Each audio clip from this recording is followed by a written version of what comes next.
پرندې له جال ورانه کړه پرګټ وال رال او دې جال ورانه کړه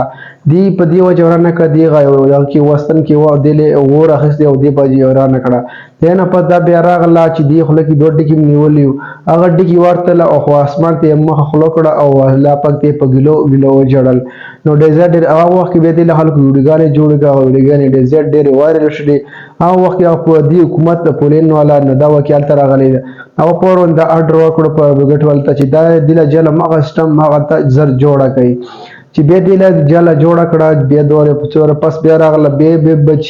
جل بیا راغله د چې بیا راغله به واخر بجاله برابر و نو به هغه وچولې هغه پس به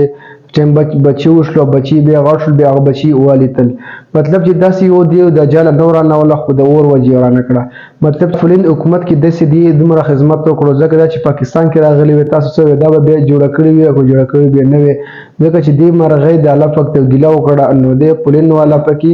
فورن بیا اډر کو دی لبل او پس مغاسي جاله جوړه کړي مطلب دا چې نیواز د دوه مرغې دومره قدر او عزت چې پاکستان کې تاسو ته خپته ته انسان د قدر او عزت نشته مطلب دا په ویډیو ځکه چې د موږ خلک هر ټیم مرغې ولو او د مرغو خپل خم یو خپل ټیم وي ځکه چې د بچو وخت وي د بچو وخت هم ته د مور ته وي او د بچی ته پته مې مالو مور سره راوړي هغه ته وستلی وي ښکار هم یو خپل ټیم موږ حضرت محمد صلی الله علیه وسلم هغه هم د ښکار کړی دی ښکار خپل ټیم موږ خلک ځینې هر ټیم د ښکار کوي